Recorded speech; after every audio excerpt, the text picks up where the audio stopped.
rabbi shrah li sadri wa yassir li amri wahlul 'uqdatam min lisani yafqahu qawli. Assalamualaikum warahmatullahi wabarakatuh. Salam sejahtera, salam ukhuwah pada Al-Fadhil Ustaz dan semua jemaah yang dikasihi Allah. Dengan limpah rahmatnya dapatlah kita berkumpul lagi di dalam majlis ilmu pada pagi ini. Alhamdulillah. Kuliah kita pagi ini adalah di bawah melalui saluran Google Meet, anjuran Gema Nur Iman di bawah pimpinan Puan Rosniati binti Mansur dan seluruh AJK Gema Nur Iman. Kuliah duha hari ini akan dipimpin oleh yang berbahagia Al-Fadhil Ustaz Nazri bin Mustaqim dengan tajuk Tadabbur Surah Al-Baqarah.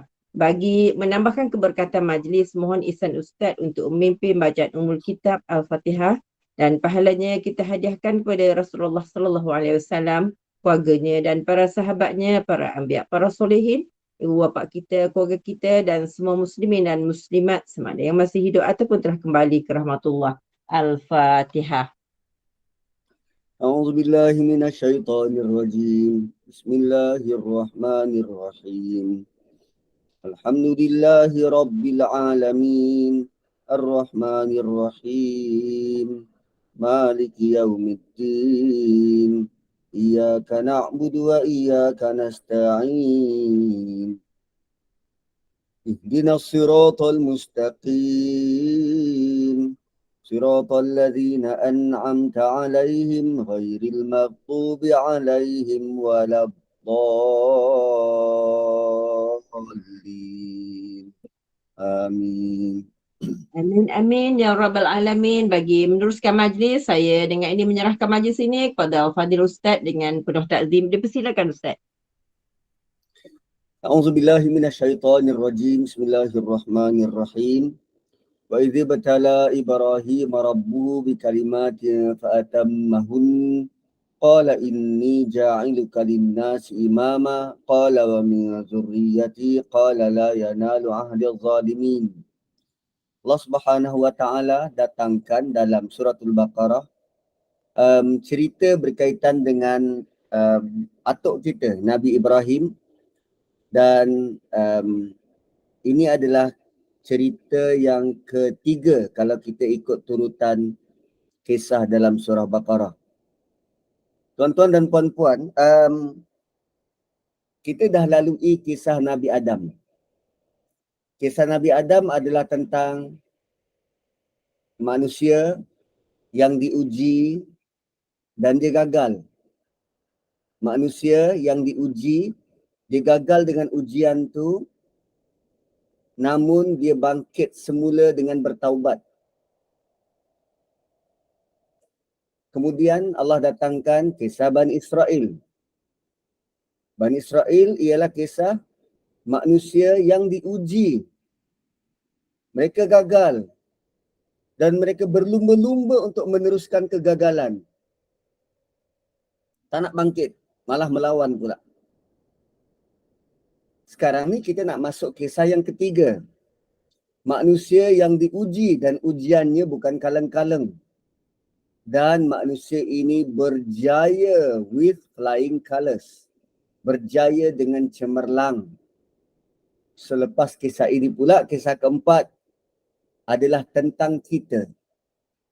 Allah kata, وَلَنَبْلُوَنَّكُمْ بِشَيْءٍ مِّنَ الْخَوْفِ وَالْجُوعِ وَنَقْصٍ مِّنَ الْأَمْوَالِ وَالْأَنفُسِ وَالثَّمَرَاتِ. Kita dah dapat 3 contoh. Diuji, gagal dan dia bertaubat. Contoh kedua, diuji, gagal dan mereka terus gagal. Contoh ketiga, diuji dan berjaya dengan cemerlang. Sekarang bila sampai part kita nanti, bila sampai part umat akhir zaman ni nanti tentang kita, Allah kata kita akan tetap diuji dan diuji dan diuji.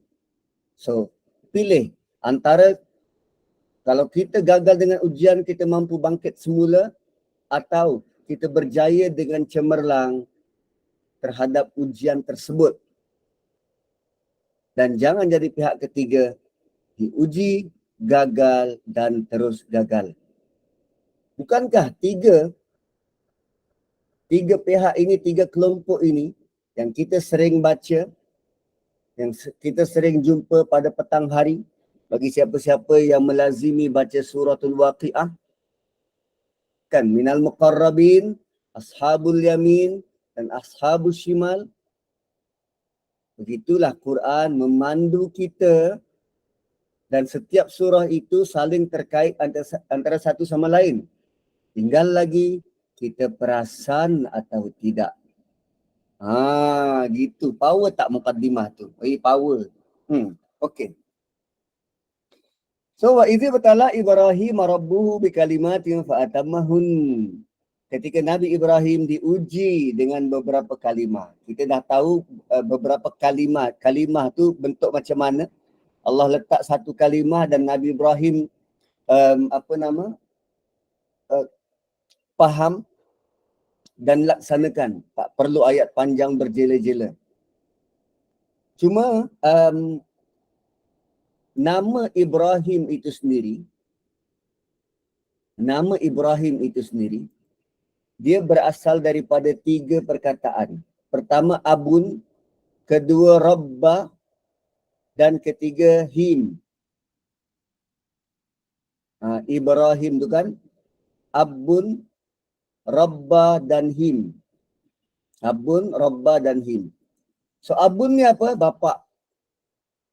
Rabba ketua. Him seluruh manusia. Abun bapa, rabba ketua dan him seluruh manusia. So sebenarnya Nabi Ibrahim itu Allah translate pada frasa seterusnya. Allah kata qala inni ja'iluka lin-nasi imama.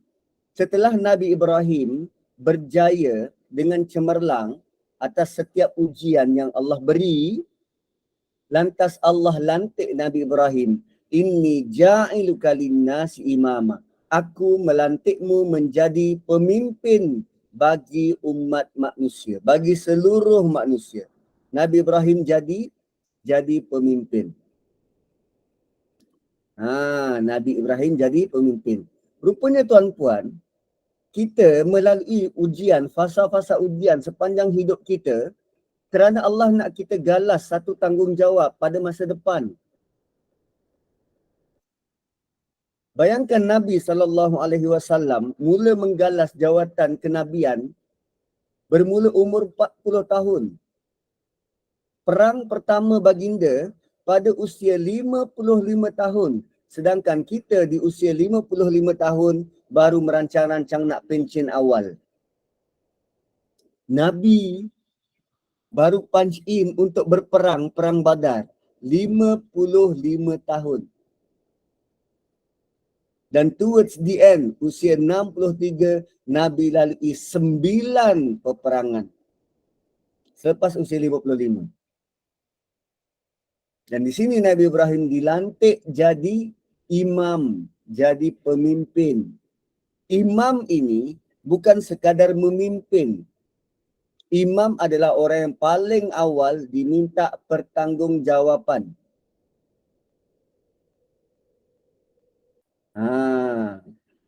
Imamlah orang yang diminta bertanggungjawab. Dan imam orang akan ikut. Cara dia duduk, cara berjalan, cara baring, cara dia bermuamalah, dia akan dijadikan ikutan. Kan anak-anak kita, masyarakat kita kelihatan jauh daripada agama sebab mereka tak nampak satu figure dalam agama ini yang boleh dijadikan contoh, yang boleh diikut.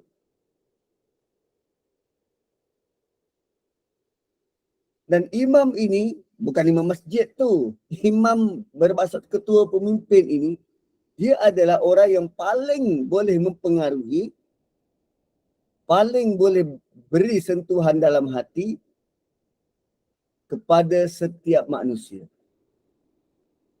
Macam mana nak tahu orang yang gagal dan berjaya dalam ujian? Kita ada buat dosa tak? Kalau ada buat dosa, bertaubat tak?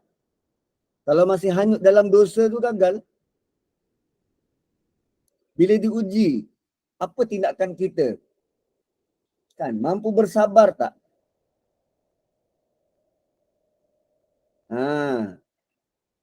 Kan, katalah kita setiap Sabtu kita hire maid ataupun maid kita buat kerja dekat rumah. Ikut standard kita, cara dia buat kerja tu tak puas hati, tak memuaskan hati kita. Tak bersih, compang perenang, kucalana. Apa kita buat? Kita marah dan kutuk maid tu? Atau kita tunjuk? Atau bagaimana? Kan? Adakah apa yang kita buat tu melangkaui batas sehingga menyakitkan hati atau macam mana? Itulah bentuk-bentuk ujian. Ia kelihatan kecil tapi kita sedang dealing dengan manusia. Bukan atas jawatan dia maid, dia tu manusia. Dia mungkin penat ke, dia mungkin itu ke, dia mungkin tak rasa demut ke, kita pun nak lipat baju kena demut. Tapi nak tunggu mood tu lah, dah ada 2 Jabal Uhud kat rumah. Kan?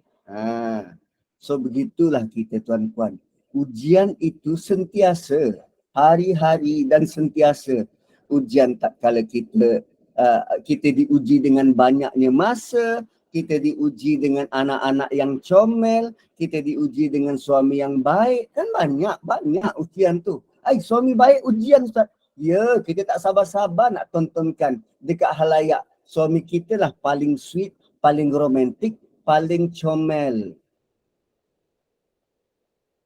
Akhirnya mengundang ujian-ujian lain pula. Selagi kita hidup dekat dunia, kita sedang berada di dewan peperiksaan. Dan soalan yang datang, kita takkan boleh expect. Kita takkan boleh jangka soalan yang datang. So Nabi Ibrahim, dia lulus ujian, Allah beri pula ujian berbeza dengan melantiknya jadi imam. Ja'iluka linnas imama ni ujian. Ujian kepada Nabi Ibrahim. Tapi lazimnya kita tengok, ini kurniaan. Tidak. Kita perlu lihat juga sebagai ujian. So inni ja'iluka linnas imama. Allah kata aku lantik engkau jadi imam, jadi ketua. Biasanya kita kalau kita dilantik jadi ketua, apa komen pertama kita?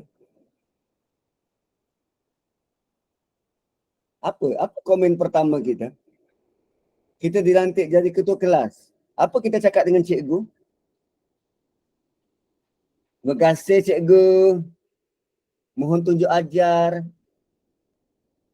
Kan kita dilantik jadi admin Gema Nur Iman. Terima kasih semua. Lantik saya akan cuba sedaya upaya. Nabi Ibrahim dilantik jadi ketua kepada seluruh manusia. Respon pertama dia ialah, anak cucu keturunan saya macam mana?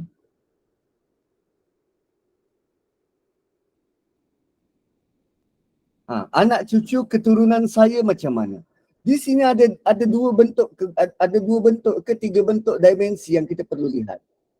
Pertama, sama ada Nabi Ibrahim nak tahu adakah anak cucu dia juga akan dilantik jadi imam.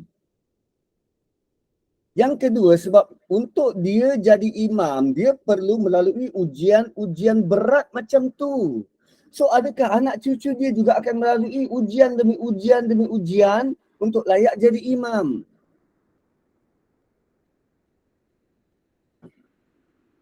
Kan? Begitulah kegusaran mak bapak terhadap anak. Biarlah aku yang tanggung, jangan anak aku. Biarlah aku yang susah asal anak aku senang. Begitu cara berfikir Nabi Ibrahim ni. Bukan bila kita tengok, dia baru dilantik jadi pemimpin, nak anak dia pula jadi pemimpin. Tak. Dia memikirkan generasi akan datang. Wa min zurriyati. Adakah anak aku ada possibility untuk jadi imam juga? diuji dengan ujian berat macam ni.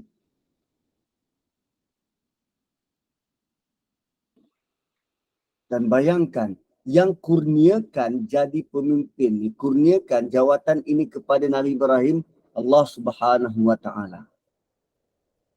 Sebelum menerima amanah, Nabi Ibrahim pastikan bahawa amanah itu dia boleh pikul dan dia mampu pikul. Dia tanya dulu, apa term and condition? Anak-anak aku macam mana? Wa min zurriyati.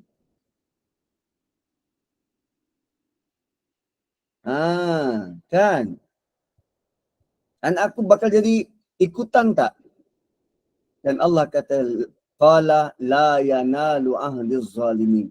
Allah jawab permintaan Nabi Ibrahim tu, Allah jawab pertanyaan Nabi Ibrahim, la yanalu ahdiz zalimin. Janji ini tidak terpakai kepada orang-orang yang zalim. Maksudnya janji Allah untuk menjadikan manusia ini jadi imam, anak cucu keturunan Nabi Ibrahim, tidak terpakai kepada orang-orang yang zalim. Tapi ternyata orang-orang zalim ni, kan dekat hujung apa? Dekat akhir zaman ni, kita nampak orang zalim tu ada yang jadi ketua. Dan bukan sedikit ketua dalam kalangan orang zalim. Atau macam mana tu? Pertama, ayat ini merujuk kepada ketua yang diiktiraf oleh Allah. Ketua yang diiktiraf oleh Allah. Ketua yang diberi penghormatan dari Allah.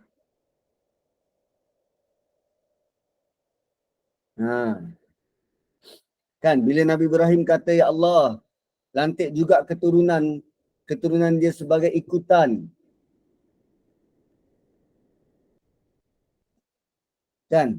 So bila Allah kata la yanalu ahdiz zalimin, kalau dia zalim dekat sini syirik, maksud zalim kat sini syirik.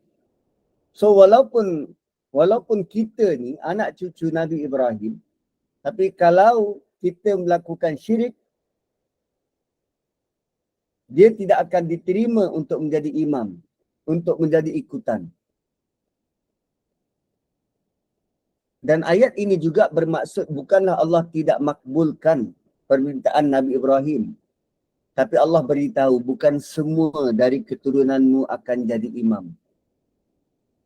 Dan dimensi yang lain Allah bagi tahu tidak semua keturunan Nabi Ibrahim tu baik-baik belaka.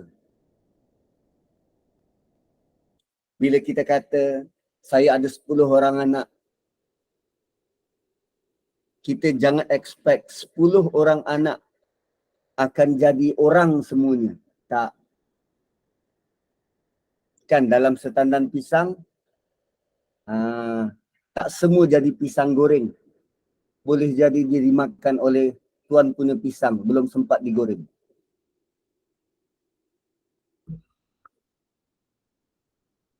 Begitulah. Tak semua anak cucu Nabi Ibrahim tu baik-baik.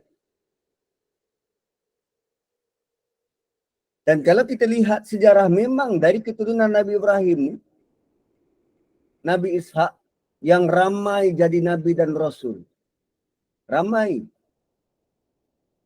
dari keturunan baginda yang beriman. Namun ada juga yang sesat. Zalim dalam ayat ni, maksudnya apa tadi? Syirik kepada Allah. So Allah kata golongan-golongan ini tidak akan dapat mencapai kedudukan imam tu. Walaupun dilantik oleh manusia, tak, dia bukan imam di sisi Allah. Maknanya ada keturunan Nabi Ibrahim yang zalim juga. Kerana iman tidak boleh diwarisi. Dan Allah telah beri suatu kelebihan pada seseorang, bukanlah bermakna keturunannya juga akan dapat. Yang bila kata, saya keturunan Habib, keturunan Nabi. Tapi kalau sembahyangnya pun tak, entah ke mana, caca merba, tak. Walaupun dia keturunan Nabi. Begitu. Dan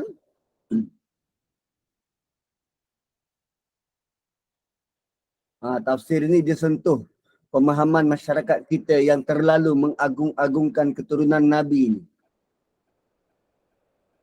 Ramai orang kita yang terima bulat-bulat apa saja amalan ajaran daripada mereka. Walaupun tidak dibawa oleh Nabi pun. Tapi kerana masyarakat kita begitu memandang tinggi pada keturunan Nabi, maka mereka sangka betul lah anak cucu keturunan ini mesti fahaman tu fahaman yang sahih dan betul. Sebenarnya tak. Dia bergantung kepada ada tak sandaran kepada baginda sallallahu alaihi wasallam. Jika tak, nanti kita akan jadi seperti mana Aisyah. Kita akan jadi seperti mana Syiah. Apa Syiah buat?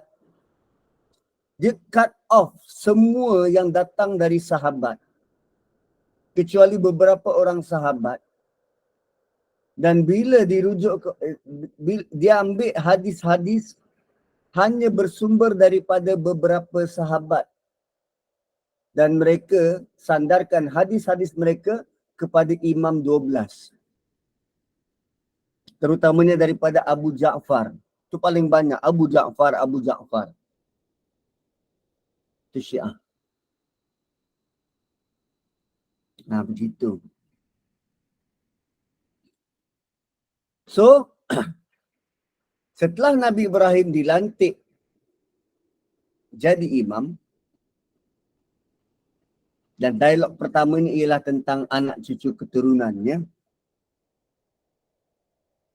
maka tahulah kita bahawa jawatan imam di sisi Allah, prasyarat utama ialah jangan zalim, jangan melakukan kesyirikan. Kemudian next, wa id ja'alnal baita masabatan linnasi wa amna. Dan kami jadikan Baitullah, kami jadikan al-bait, rumah Allah, rumah suci, masabatan linnas, tempat tumpuan manusia, wa amna, dan tempat yang aman. Kami jadikan Baitullah tempat tumpuan manusia dan kami kurniakan keamanan. Wattakhidhu min maqami Ibrahim musalla. Dan kami jadikan tempat Nabi Ibrahim berdiri itu tempat sembahyang. Maqam ada beberapa maksud. Okey. Sebelum ni bila Nabi Ibrahim mohon pada Allah supaya dijadikan dari keturunan juga imam, maka Allah terus sebut tentang Kaabah selepas sentuh tentang keturunan. Ini adalah kerana Kaabah adalah umpama ibu pejabat pusat kepada masjid-masjid, tempat-tempat sujud yang lain. Maka ada kaitan masjid di dalam pembinaan akhlak anak-anak. Kan kalau Nabi Ibrahim sebagai imam dan Nabi Ibrahim tanya tentang keturunan dia, Allah datangkan pula benda seterusnya ialah Kaabah. Imam tumpuan semua orang. Kaabah juga jadi tumpuan seluruh manusia.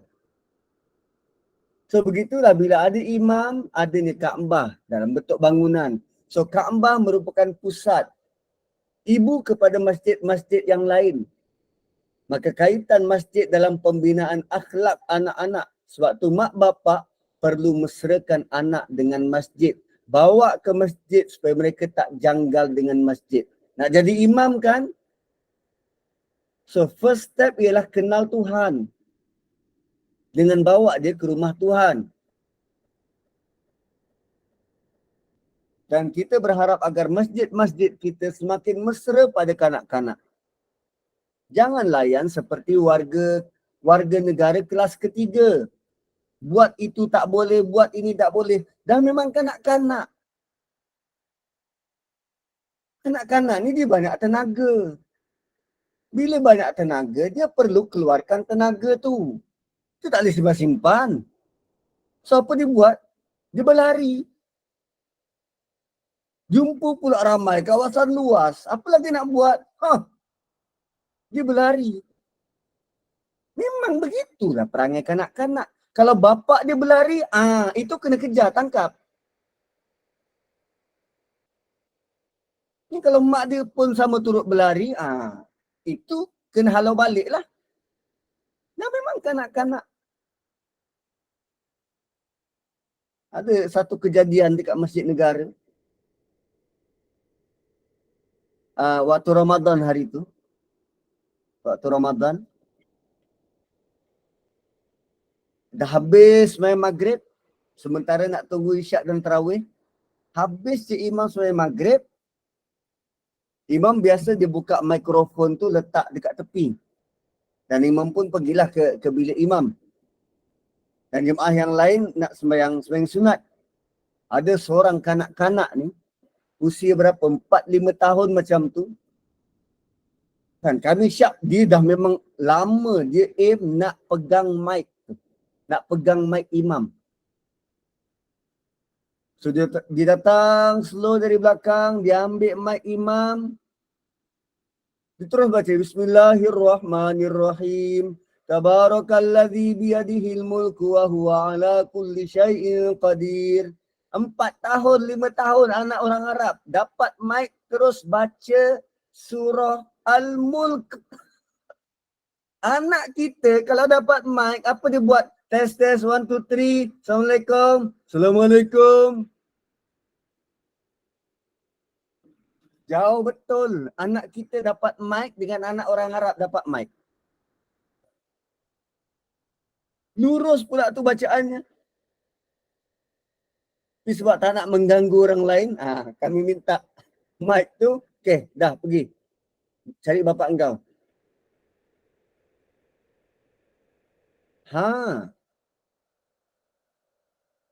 So itu bentuk didikan-didikan yang kita nak dari kecil. Dari sekecil itu. Dan bila Allah kata al-bait, rumah, inilah bentuk rumah yang kita nak. Rumah kita juga macam tu. Apa dia? Ada nilai ketuhanan. Ada sesi mengingat Tuhan tu. Dalam rumah. Masjid tu rumah Allah. Dan kita rasa tenteram dan aman di dalamnya. Kemudian Allah kata masabatan linnasi wa amna. Sebagai satu tempat kembali.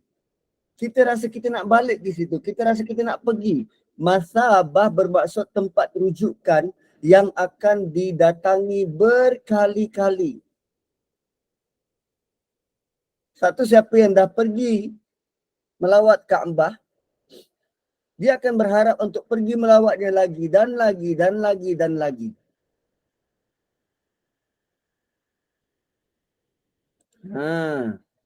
So Mekah ni dia jadi tempat rujukan. Khutbah Nabi yang paling panjang adalah semasa di Mekah. Tempat rujukan. Berkali-kali.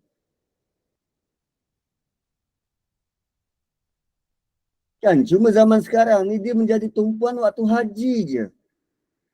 Sedangkan dulu Mekah itulah pusat pemerintahan kerajaan Islam.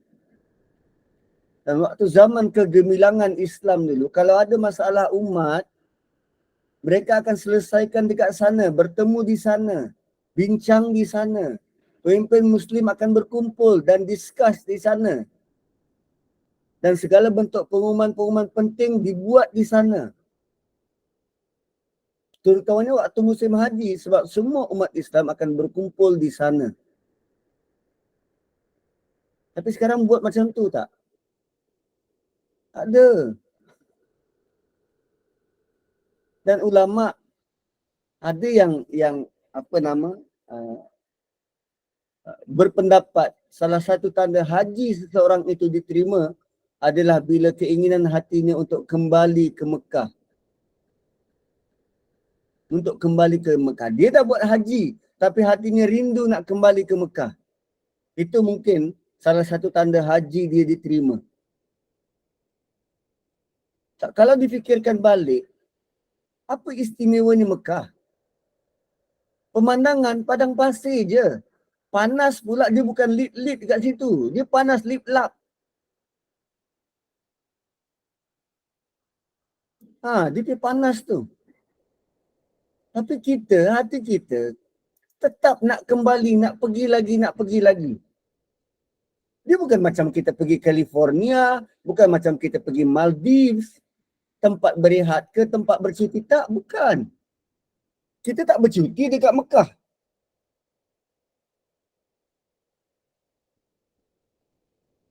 Malah tak ada orang nak pergi Mekah sebab perangai orang Arab. Tak. Aku rindulah perangai orang Arab. Tak ada. Jumpa orang Arab pun kita dah menyampah. Sebab perangai dia. Kerana ada Kaabah. Kita nak pergi Madinah kerana ada Nabi SAW. Bukan kerana yang lain. Bukan kerana yang lain. Bukan sebab apa nama bangunannya. Tak. Kerana itu. Sebab tu Allah kata, masabatal linnasi wa abna. Hati kita ni sudah terpaut, tertarik. Malah tiap tahun kerajaan Saudi tak perlu keluarkan jemputan. Keluarkan surat ke, poster ke. Dari tarikh sekian hingga sekian, jangan lupa fardu haji diadakan. Tentatifnya begini. Tak ada, tak pernah kerajaan Saudi keluarkan iklan. Belanja keluarkan iklan. Jemput orang datang ke sana. Tak ada. Kita datang sukarela. Ada yang sanggup gadai tanah. Ada yang sanggup berhutang semata-mata nak pergi sana.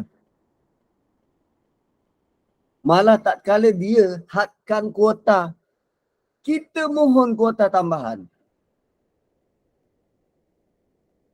Begitu weightage bila Allah kata masabatal linnas.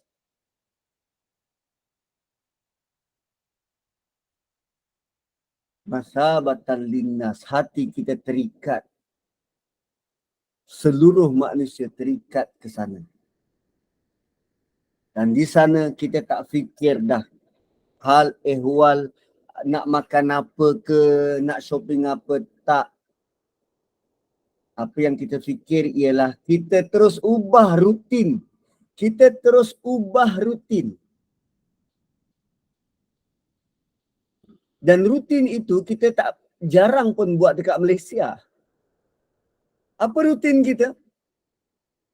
Lepas subuh, kalau bertenaga, kita pergi Tanaim, niat umrah, buat umrah. Kalau masih bertenaga tu buat umrah, habis sebelum zuhur. Habis umrah, sembahyang zuhur. Sembahyang zuhur, balik. Lepas zuhur tu balik makan. Makan, settle, mandi. Tak, terus berkejar sebab nak asar. Daripada asar, maghrib, isyak, terus dekat masjid. Lepas isyak, pergi lagi Tanaim. Buat lagi umrah. Habis dalam jam 12. Jam 1. Dan lepas tidak masjid. Tidur ayam, ambil uduk. Sembahyang pula tahajud. Sampai ke subuh. Lepas subuh baru balik. Oh. Sebenarnya dekat hotel tu, untuk kita salin baju je. Panjang jadual kita di sana adalah tentang masjid dan masjid dan masjid. Sebab tu bagi mereka yang dah pergi 2-3 kali, bila diajak nak pergi berjalan-jalan, nak pergi ziarah, diorang dah tak minat dah. Baik aku dekat masjid je.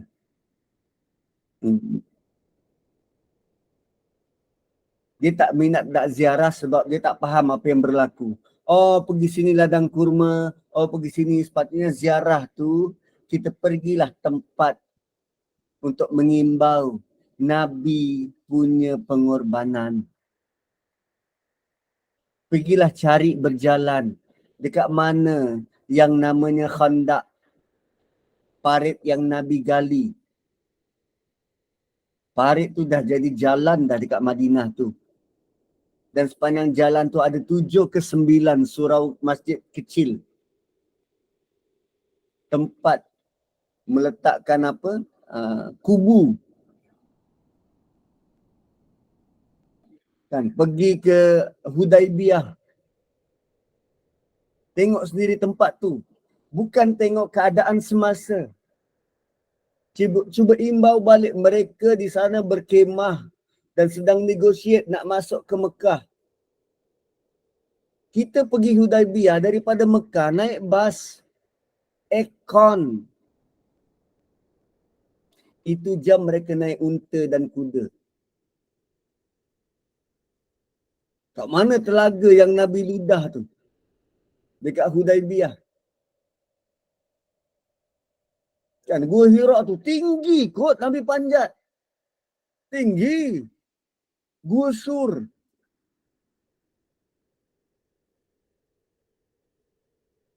Ziarah bukan seperti kita ziarah muzium. Oh macam tu. Tak. Kita pergi sekali dengan emosi kita. Bagaimana ayat Quran tu turun menenangkan Nabi? Kenapa bila kita sampai ke tempat tu kita baca ayat yang sama, kita tak terkesan dengan ayat tersebut seperti mana Nabi dan para sahabat terkesan? Why?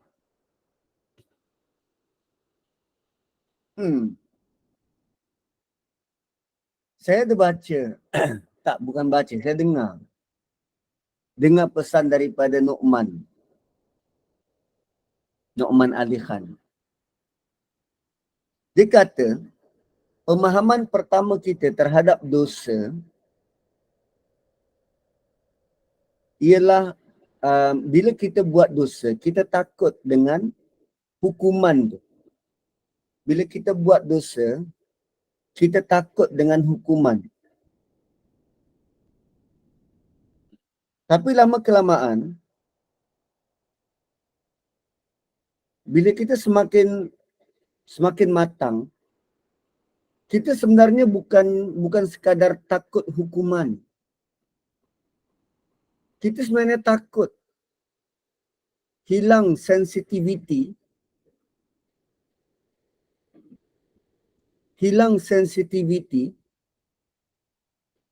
dengan Allah. Sebab bila kita buat dosa, hati kita menjadi keras. Bila hati keras, kita dah tak lunak terhadap ayat-ayat Quran. Ayat Quran tu tak beri kesan pada hati kita. Ingatan-ingatan dari Allah tu tidak menyerap. So dosa bukan sekadar patut kita takutkan hukuman. Tapi kita takut hilang connection dan hubungan dengan Allah.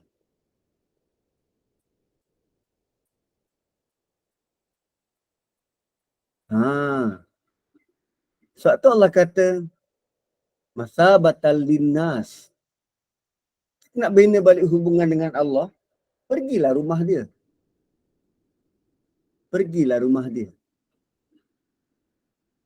Begitu. Amna sebagai satu tempat yang aman. Bukan saja Kaabah itu tempat yang aman, tetapi Allah expand sehingga ke tanah haram keseluruhannya. Dan Mekah adalah satu tempat yang aman sehingga kan binatang dan tumbuhan tidak boleh dikacau ganggu. Apatah lagi manusia. Di Mekah tak boleh merompak, mencuri dan membunuh. Binatang tak boleh dibunuh melainkan yang mendatangkan bahaya. Pokok-pokok tidak boleh ditebang atau diambil kecuali sekadar keperluan.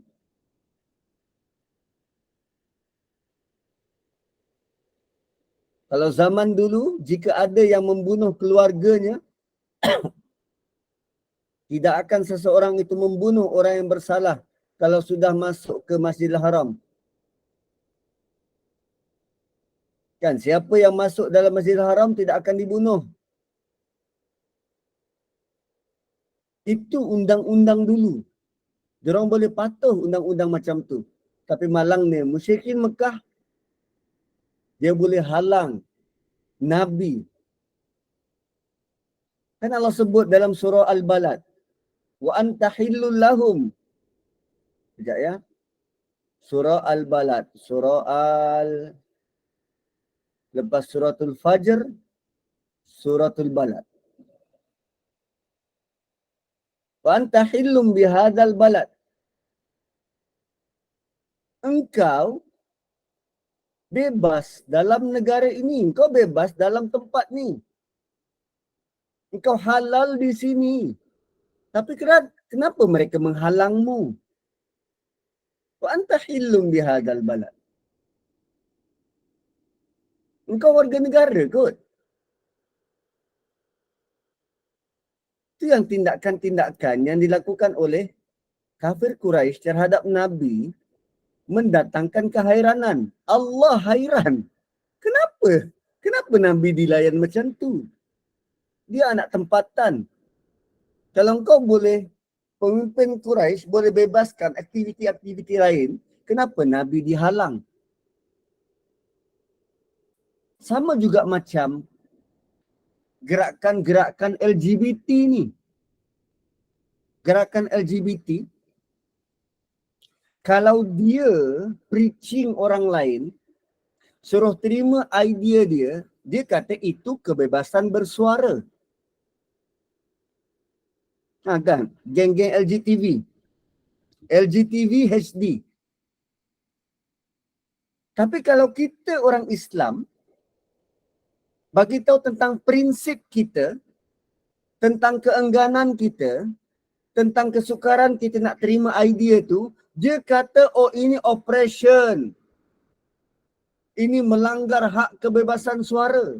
Oh dia sahaja yang bebas bersuara, kita tak bebas. Macam tu.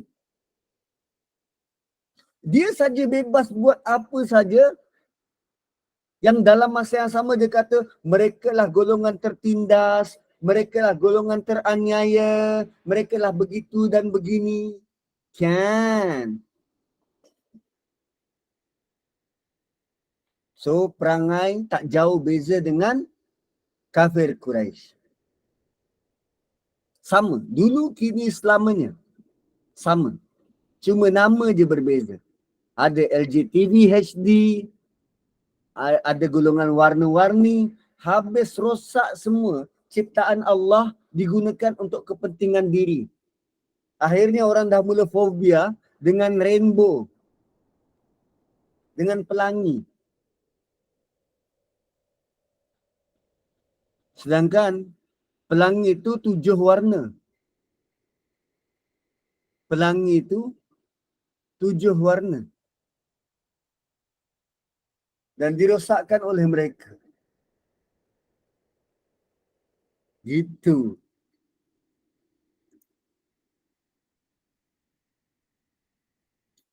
So, wattakhidhu min maqam Ibrahim musalla. Dan kamu jadikanlah makam Ibrahim itu sebagai tempat solat. Allah beri arahan pada kita untuk jadikan makam Ibrahim sebagai tempat solat sunat. Lepas tawaf, dianjurkan dianjurkan untuk solat sunat di situ. Cuma ayat ini walaupun dalam bentuk arahan, tapi dia pertimbangan bukannya wajib. Gitu. Cuma ada ulama yang memperincikan kalau kita buat tawaf wajib, maka wajib solat di situ. Kalau tawaf sunat, maka sunat saja untuk solat. Iaitu solat berdekatan dengan makam Ibrahim. Kalau boleh solat berdekatan, maka ini lebih baik. Kalau tak boleh, solat saja di mana-mana kawasan dalam tanah haram. Kerana ada juga pendapat yang kata makam Ibrahim ini merujuk kepada keseluruhan tanah haram. Bukan tempat yang spesifik ada serkup tu.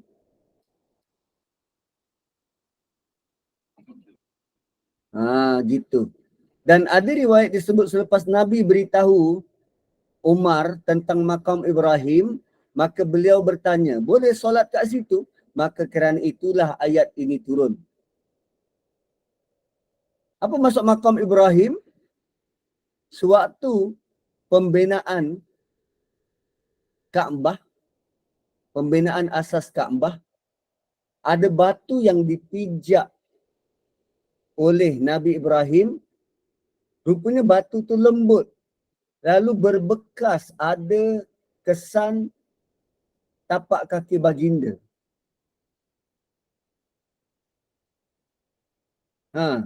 Anas bin Malik pernah sebut yang beliau ada nampak bekas tapak kaki itu. Dan kedudukannya sekarang menghadap ke pintu Kaabah. Memang ada bekas kesan tapak kaki. So, jadi makam Ibrahim, makam ni bukan kubur. Kita je yang panggil makam di kubur. Makam diraja, makam pahlawan. Makam tu bukan kubur. Sebab kubur dalam bahasa Arab dipanggil makbarah. Makobarah. Tapi makam bukan kubur. So dia dekat situ tu bukan kubur Nabi Ibrahim. Bukan.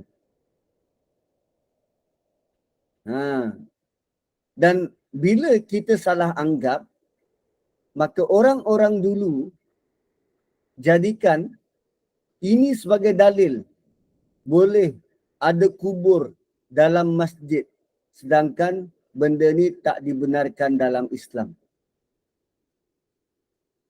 Dalam Islam tak boleh ada kubur dalam masjid.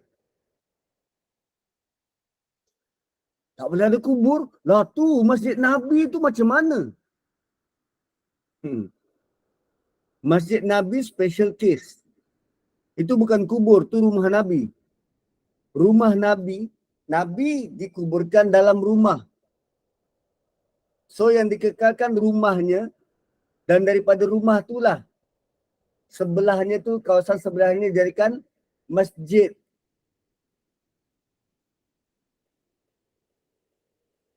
Itu beza. Memang asalnya dah memang kat situ rumah Nabi. Dia expand jadi masjid. So dekat masjid tak boleh ada kubur. Tapi dah masjid-masjid kampung semua ada kubur lah Ustaz. Dah ada, nak buat macam mana? Takkan kita nak alih semua? Kan? So begitu. Hukum solat di belakang makam Ibrahim.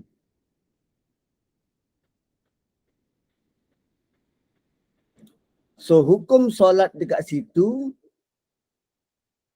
sunat. So bila martabatnya sunat, janganlah kita ganggu ibadah sunat yang lain. Semata-mata nak pahala sunat, orang tengah tawaf, kita solat kat situ. Bukan kita mengganggu tawaf orang lain. Kan?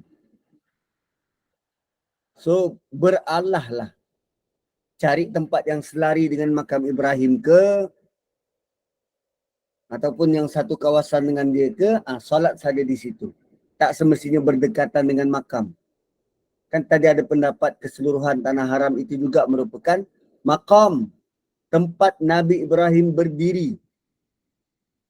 Tempat Nabi Ibrahim berdiri. Kemudian wa'ahidna ila Ibrahim wa Ismail. Kemudian kami titahkan kepada Nabi Ibrahim dan Nabi Ismail. Ini arahan dari Allah. Kami arahkan mereka, ahada bermaksud perjanjian. Tapi bila ada penambahan ila, ahada ila kan, ahidna ila tu, penambahan ila, ia bermaksud arahan untuk melakukan sesuatu. So ayat ini Allah titahkan arahan kepada baginda berdua, Nabi Ibrahim dan Nabi Ismail. Disebut Nabi Ismail tu, maka arahan dan titah tu kepada mereka berdua, Nabi Ibrahim dan Nabi Ismail. Dalam ayat sebelum ni, Nabi Ibrahim berdoa supaya ada keturunannya juga jadi imam. Sudah Allah bagi tahu janji itu tidak diberi kepada orang yang zalim. Ayat selepasnya, ayat ini, Allah sebut bersama dengan Nabi Ismail. So nak bagi tahu bahawa ada keturunan Nabi Ibrahim yang baik seperti Nabi Ismail. Dan disebut juga Nabi Ismail dalam sebagai bentuk berita gembira kepada Nabi Ibrahim. Kami titahkan bukan hanya padamu Ibrahim, juga pada Ismail. Ui, happynya kita kalau nama kita dan nama anak kita diiktiraf untuk disebut.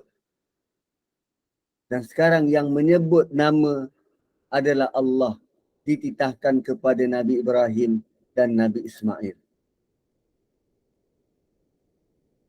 Kan? Ha. Dan kita juga perlu perhati, yang baca Quran ni bukan hanya orang beriman, bukan hanya orang Muslim. Dia juga dibaca oleh orang Nasrani dan Yahudi. So Yahudi, mereka tak dapat terima Nabi Ismail. Sebab Nabi Ismail ini adalah bapa kepada keturunan Arab. Punyalah mereka tak menerima kedudukan Nabi Ismail ni sebagai valid. Sehingga mereka menuduh, oh ini anak daripada gundik Nabi Ibrahim. Mereka sanggup sebut mak sendiri macam tu. Oh ni gundik. Siti Hajar tu gundik. Siti Sarah tu baru isteri yang betul. Tak, Allah tidak pernah membezakan. Bila dia gelar isteri-isteri. Sebab orang Yahudi hanya menerima Nabi Ishak sebagai anak Nabi Ibrahim. Oleh kerana orang Yahudi tidak menerima Nabi Ismail, maka Allah memuliakan Nabi Ismail dalam ayat ini. Ayat ini cerita Allah beri arahan kepada Nabi Ibrahim dan Nabi Ismail, bapa dan anak. So ayah kena bawa anak ke masjid. Bukan dia pentingkan diri pergi sorang-sorang dia je. Anak perlu dididik. Ayah kena mesrakan anak ke masjid. Sekarang ni anak kita tak pergi sebab kita tak pergi. Masalah sekarang ayah pun jarang ke masjid. Kalau ayah tak ke masjid, anak nak ke mana? Apa contoh yang anak nak ikut? Apa contoh yang anak nak ikut? Gitu. So apa arahannya? Antahhira baitiya. Sucikan rumahku. Bersihkan rumahku.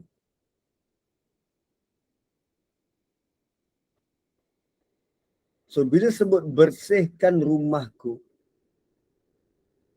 tahira fokus utamanya kepada kotoran fizikal. Sebab tu antara cara melatih anak, bawa ke masjid, pesan pada dia. Masjid adalah tempat suci, tolong jangan buat kotor. Tolong bersihkan masjid. Kalau ada nampak benang-benang ke sampah-sampah kecil, ambil masuk dalam poket.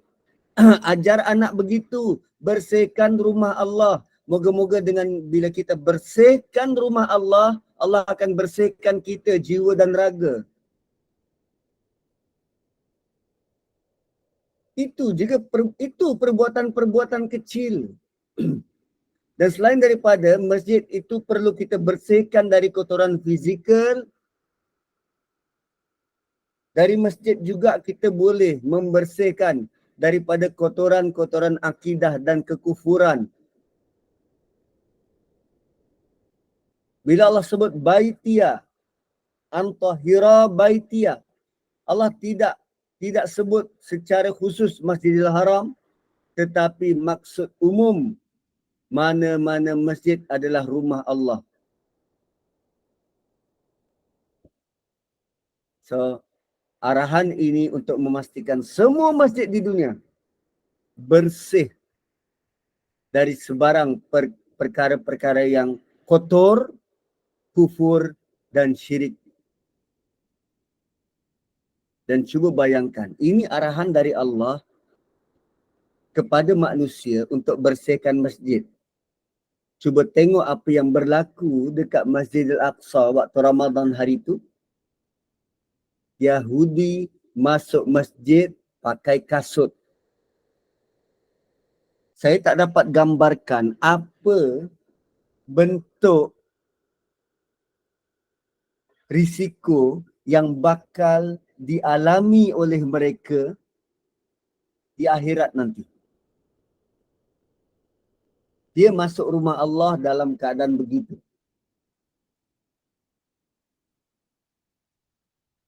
Woi, dahsyat. Dahsyat. Arahan dari Allah bersihkan masjid.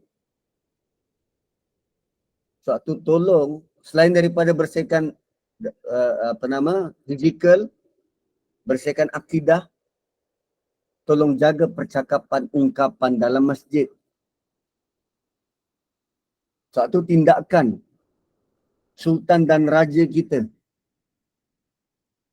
yang minta jangan berpolitik dalam masjid.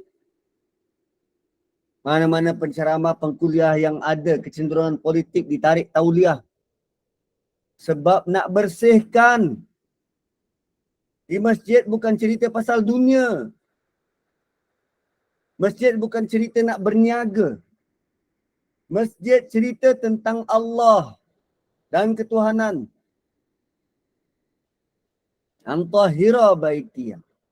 Bersihkan masjid. Bukan duk kutuk dan maki orang.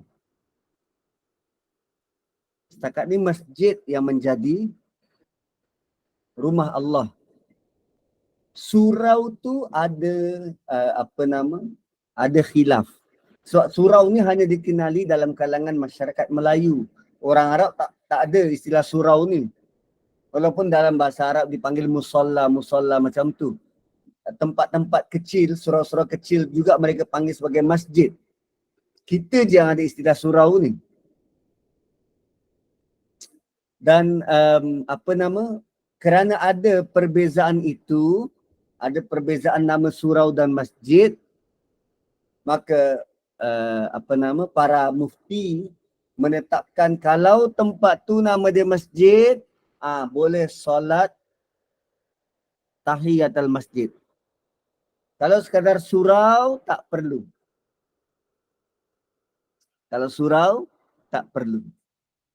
Dan satu lagi kebiasaan kita macam ni. Kita musafir.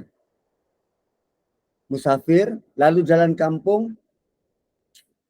Tiba-tiba kita rasa perut memulas. Kat mana kita singgah?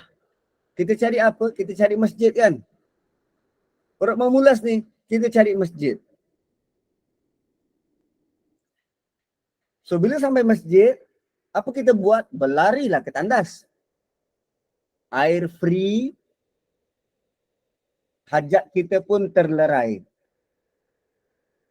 Habis je kita buang air ke apa, terus masuk kereta dan kita jalan. Lazimnya macam tu kan? Dahlah kita pergi rumah Allah. Singgah pun tak nak. Sedangkan Allah lah yang melegakan kita. Kenapa tak singgah sekejap, ambil wuduk, solat tahiyatul masjid, beri penghormatan kepada rumah Allah. Kerana Allah Al-Muhaimin yang menjaga, memberi perlindungan, memastikan keselamatan perjalanan kita. Start kita bergerak dari rumah sampai dengan selamat ke destinasi. Dahsyat betul kita. Dahsyat.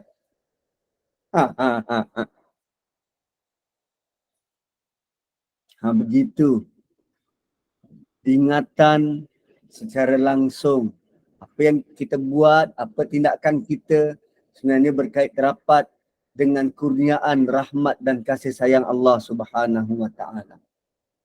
So sampai dulu antahira, besok kita sambung lagi. Selain daripada nak membersihkan masjid, apa lagi yang perlu dibuat? Terutamanya di Masjidil Haram. Barakallahu li walakum. Kembali kepada moderator. Alhamdulillah. Alhamdulillah. Kuliah duha kita berjalan lancar dengan tadabbur surah Al-Baqarah.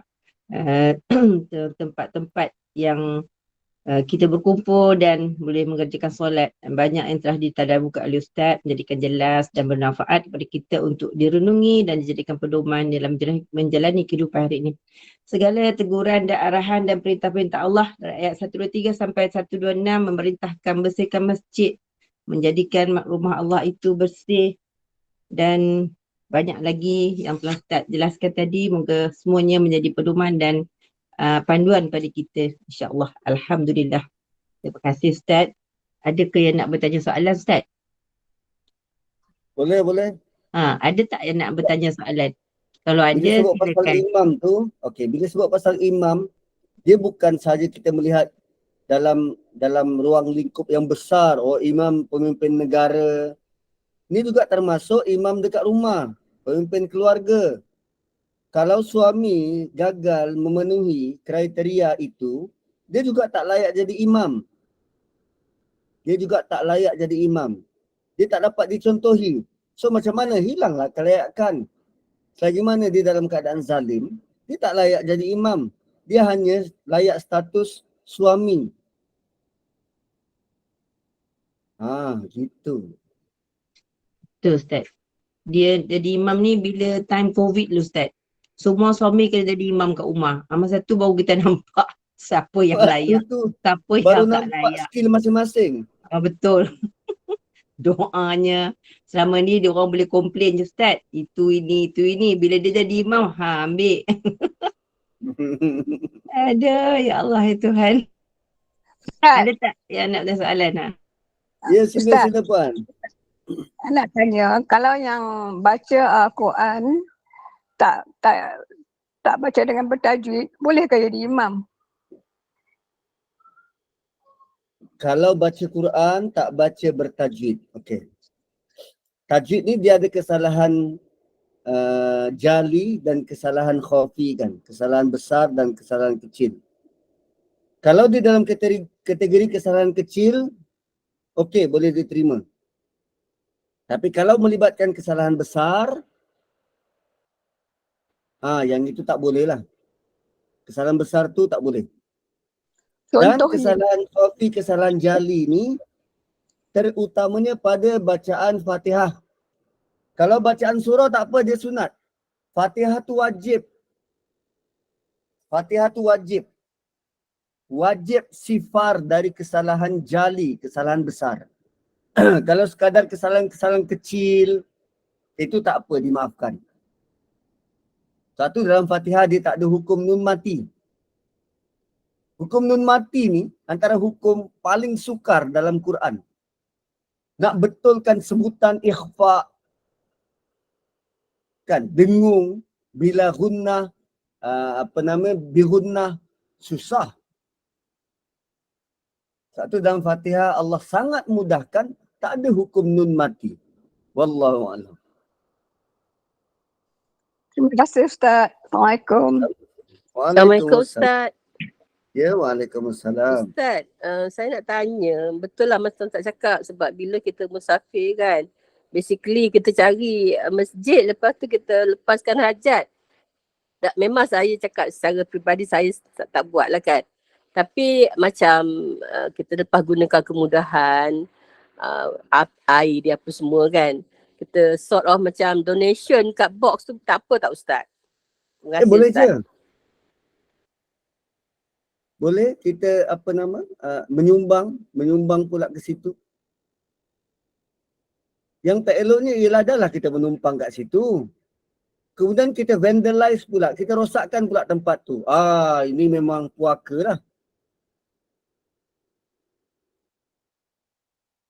Macam Ustaz cakap lah, memang tak terfikir pun sebenarnya Ustaz. Tak terfikir yang kita nak buat solat masjid tu. tahiyatul masjid. Tahiyatul masjid. Tapi tak yelah, tak maaf lah Ustaz. Okey, terima kasih Ustaz. Sama-sama. Ada lagi yang nak tanya soalan? Assalamualaikum Ustaz. Ya. Untuk surau-surau yang boleh buat solat Jumaat kan, yang dapat warta tauliah untuk buat solat Jumaat, perlu ke buat tahiyatul masjid kat surau-surau seperti itu? Selalunya kalau untuk surau Jumaat ni itu perbezaan antara masjid dan surau. Masjid ni tempat yang dibuat solat Jumaat. Sementara surau tak. Dan sementara dia boleh dibuat solat Jumaat kat situ, maka fatwa mufti kata itu wajar dan layak untuk kita buat solat tahiyatul masjid. Sebab kat surau, dia punya alasan ialah kalau surau Jumaat, antara syarat dia perlu diimarahkan. Setiap waktu kena ada imam, kena ada makmum. Setiap waktu kena dihidupkan. Kalau surau, dia tidak terikat dengan itu. Dia tak ada imam yang bertugas sentiasa. Tapi bila dia dibuat solat Jumaat, dia kena ada lantikan imam dan bilal yang bertugas sentiasa. Terima kasih Tak boleh Ustaz. ke letak gubahan bunga atas kuburan. Tujuannya apa tu nak letak gubahan bunga? Nak cantikkan kubur?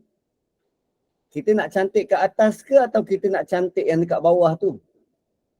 Kalau nak cantikkan dekat atas, berapa lama nak cantikkan ke atas? Bunga yang kita letak tu berapa lama kita anggarkan dia boleh bertahan?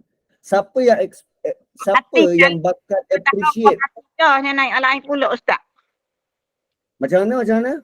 Dia matilah atas kubur. Atas tu pas naik rupuk. Siapa yang akan appreciate gubahan bunga atas kubur tu?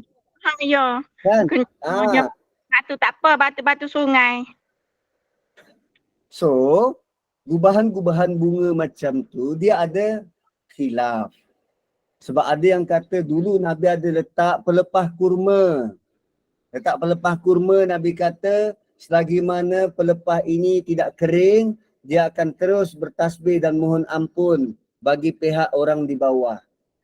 Maka kesan daripada itu, ada yang kata kita kena tanam pokok lah, kena tanam pokok bunga dekat atas kubur supaya dia boleh sekurang-kurangnya bertasbih bagi pihak, bertasbih untuk orang di bawah. Problemnya sekarang yang kita letak gubahan bunga, kita letak pokok-pokok dekat situ tu atas kubur mak bapak kita, kita tak nak baca apa-apa ke untuk mak bapak kita? Kita sendiri tak nak doakan ke untuk mak bapak kita? Kenapa masih nak serahkan urusan tu pada makhluknya? Kau je lah yang buat, bagi pihak aku bayar. Why? Kitalah yang kena bertasbih, bertahmid, bertahlil. Kemudian bagi pihaklah orang yang di situ. Bagi pihak mak bapak kita. Kan?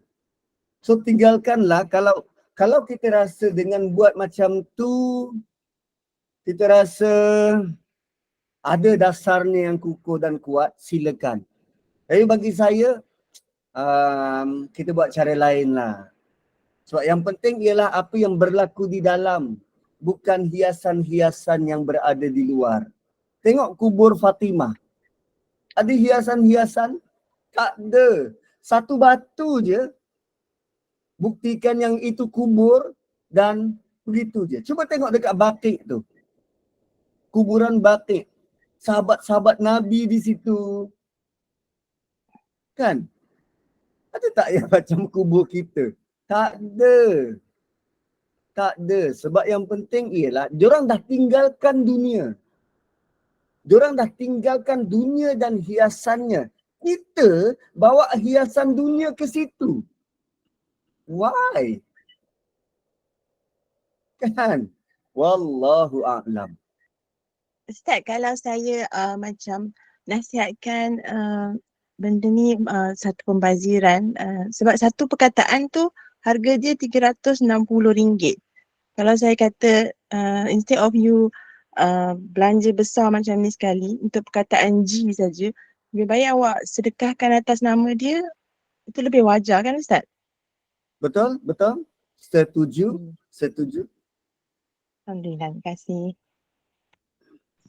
Surau asrama sekolah ada imam bertugas dan diimarahkan setiap waktu. Okey. Untuk surau asrama, betul ada imam bertugas diimarah setiap waktu. Waktu cuti sekolah, waktu cuti sekolah. Contoh kalau dekat Putrajaya ni, sekolah Alam Syah, dia ada surau dan dibuat solat Jumaat kat situ. Waktu cuti sekolah pun memang ada penduduk-penduduk sekitar yang datang imarahkan solat. Yang itu kalau digazetkan oleh mufti untuk jadikan masjid walaupun namanya surau on paper, ya boleh solat tahiyatul masjid. Sebab menentukan penentuan tempat tu masjid ke surau ke boleh tahiyatul masjid adalah di bawah tanggungjawab mufti negeri masing-masing. Kalau mufti kata tak layak, then tak layak lah. Contoh macam masjid negara tu, tempat iktikaf dia hanya dalam ruang solat tu je. Asalnya tempat iktikaf hanya dalam ruang solat yang berkapet tu. Dekat luar tu bukan tempat iktikaf. Bukan tempat digazetkan beriktikaf. Koridor dia tu tak. Nak iktikaf dalam. Tapi kalau ikut pemahaman masyarakat biasa, asal dekat masjid, iktikaf lah. Niat je lah iktikaf. Sebab akhirnya yang menerima amalan-amalan kita adalah Allah Subhanahu Wa Taala. Manusia ni dia hanya meletakkan sempadan, bentuk peraturan, penerimaan dari Allah. Kan ada orang yang tak pun pergi haji tapi diterima amalan dia sebagai amalan ibadah haji. Ada. Kerana pengorbanan dia. Sebab penerimaan ini adalah datang dari Allah. Manusia hanya boleh capai, boleh cakup apa yang dia nampak, apa yang diajar oleh dia. Pengetahuan selepas daripada itu kita tak tahu. Yang menerima Allah. Boleh jadi ada antara tuan-tuan dan puan-puan ini yang hari-hari ada amalan yang Allah terima walaupun kita tak buat apa-apa. Tapi jauh dalam hati, ya Allah aku nak sangat bersedekah. Ya Allah aku nak sangat sembahyang macam tu tapi aku tak dapat. Ada kekangan. Satu niat yang baik jangan dianggap remeh. Niat yang baik itu Allah sudah nilai dan kira sebagai berpahala. Boleh jadi bila Allah kata dinilai, dikira sebagai ibadah dan berpahala, boleh jadi pahalanya Allah dah beri seperti mana kalau kita buat benda tu.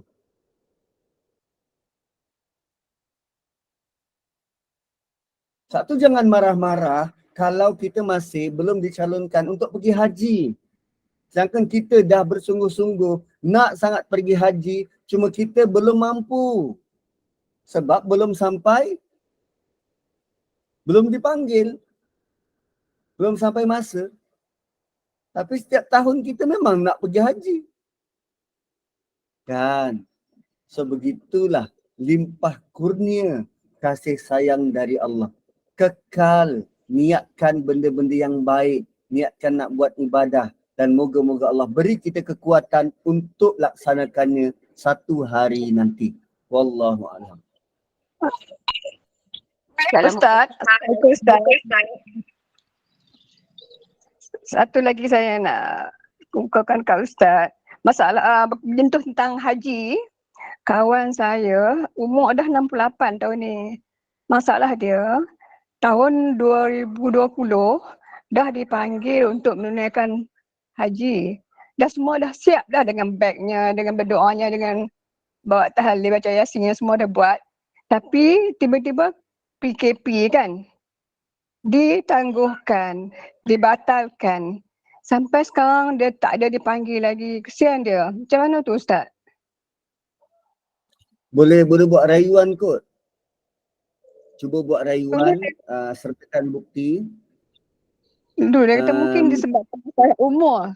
Sekarang kan tabung haji Betul, syaratkan tabung umur haji jahatkan. Eh. 60 tahun ke atas, 60 tahun ke bawah. masalah lah kan. Kesian lah. Faktor umur pun satu hal juga. Okey. Kita memandang orang tu dalam bentuk simpati dan empati. Simpati dan empati. Tapi ada sebab kenapa Allah takdirkan berlaku begitu. Pada usia 68 tahun, dah dipanggil, dah dekat pintu. Tapi Allah takdirkan, tak, engkau tak pergi. Satu sudut kita perlu perhati begini. Katalah dapat juga pergi ke sana dan dapat rumah jauh. Tuan-puan, kita pergi sana bukan macam umrah. Kalau umrah tu 100 meter, 200 meter, paling jauh 300 meter nak pergi ke masjid. Paling jauh 300 meter nak pergi ke masjid. Umrah. Kalau haji, paling dekat tempat penginapan Malaysia 1 kilometer dari masjid. Itu paling dekat.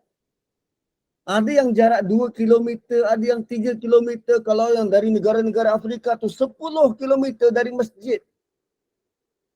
Nak pergi masjid ulang-alik. Sebab tu dekat perkampungan haji di sana, dekat Mekah tu, banyak aktiviti-aktiviti solat 5 waktu diadakan di hotel bersama pembimbing haji di sana. So dikuatiri pada usia itu 63, dikuatiri dia perlu kepada bantuan orang lain pula untuk menguruskan dia. Asalnya orang ni pergi untuk ibadah, ada pihak lain pula ditugaskan untuk jaga dia. Khawatir begitu. Takut tak fit. Dan Allah punya perancangan, kita takkan pernah terfikir kebaikan-kebaikan di sebalik itu.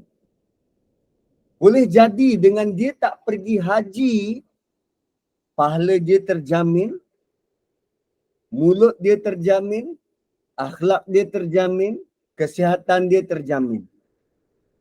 Dan bayangkan kalau dia pergi haji, dia hilang kesihatan, dia hilang pahala mulut, dia gagal nak jaga 13 arahan-arahan pantang larang haji, dan akhirnya balik haji tanpa hajinya diterima. Wow, itu lebih besar risiko. Berbanding dengan Allah dah sampaikan dia ke penghujung nak bertolak je tapi dibatalkan, dan Allah terima kerana dia redha. Allah terima haji dia kerana dia redha, berbanding dia pergi tapi Allah tak redha. Which one yang kita nak? Itulah dia kata berserah pada Allah. Mungkin ada hikmah di sebaliknya. Betul. Tatkala kita bersangka baik dengan Allah, Allah akan datang pada kita berlari. Allah datang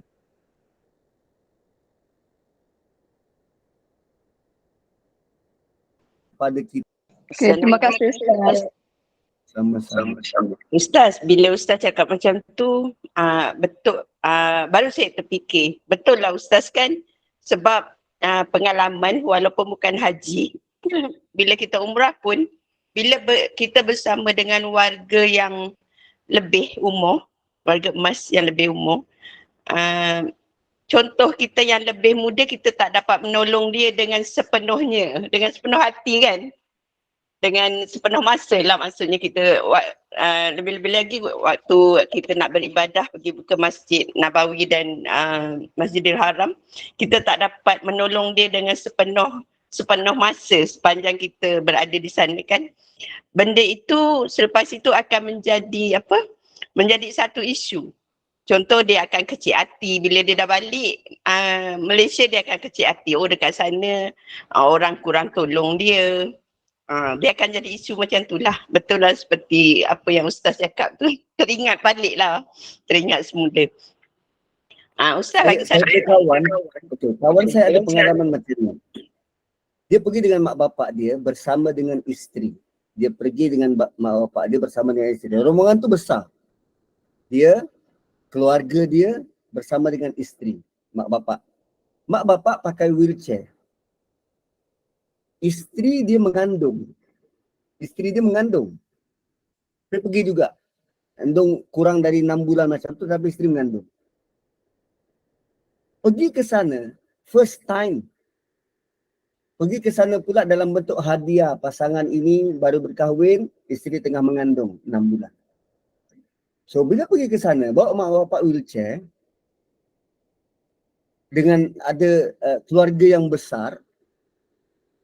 So adik-beradik dia hanya harapkan dia untuk bantu mak bapak.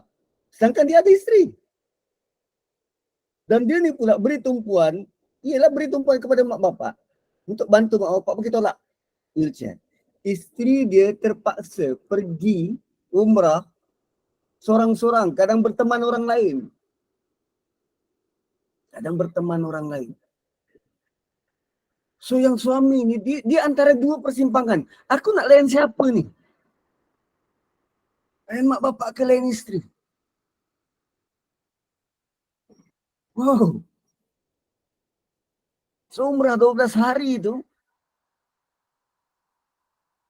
itulah, dia ada banyak pertimbangan. Sebab tu kalau nak pergi, kena pastikan siapa yang pergi, dan kalau yang pergi tu dah tua dan berumur, kena assign, kena buat jadual. Siapa pergi dan siapa yang tolak, siapa yang sorong. So, nanti sampai sana, masing-masing tolak. Engkau lah bawa. Kena pula yang bapa, dia suka sembahyang tahajud. So nak tolak jam 2 dah keluar dari hotel, tolak. Pergi. Jam 2 pagi. Saya pernah pengalaman saya sembahyang tahiyatul Masjid Nabawi, depan pintu masuk belum buka. Sebab sampai 1:30. Pintu masjid tu buka jam 2. Orang sembahyang 1:30 depan pintu masuk Masjid Nabi. Buka dia, orang berebut berlari. Nak pergi ke Raudah. Berlari. So itu antara pengalaman-pengalaman kalau kita pandang sebagai menarik dan mengujakan, wow, itu pengalaman yang tak dapat digambarkan. Tapi dari satu sudut, kita kena korbankan keinginan kita untuk explore masjid ke, untuk jalan ke sana kemari, untuk lihat sendiri, untuk beri tumpuan pula pada individu yang paling utama dalam hidup. Mak bapak mungkin, abang dan kakak mungkin. Wallahu a'lam.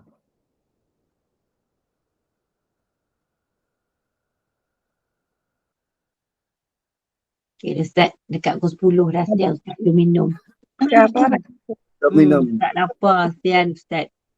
Kok Lana kita sambung hari lain, insyaAllah. Kita tutup Ustaz ya. Terima kasih Ustaz, terima kasih semua jemaah, terima kasih Gema Nur Iman. Saya mewakili Gema Nur Iman, mohon maaf anda ada sebarang kekurangan dalam majlis ini. Segala yang baik itu daripada Allah dan yang buruk itu adalah daripada kekurangan kami sendiri. Bagi penutup majlis, mohon Ustaz bacakan doa penutup, tasbih kafarah dan soal as, dan saya sudahi dengan wabillahi taufik wal hidayah. Wassalamualaikum warahmatullahi wabarakatuh. Terima kasih Ustaz jawab semua soalan. Alhamdulillah. Moga jemaah semua berpuas hati. Tak apa Ustaz, nanti esok ada lagi kita tanya lagi. Okay Ustaz, silakan.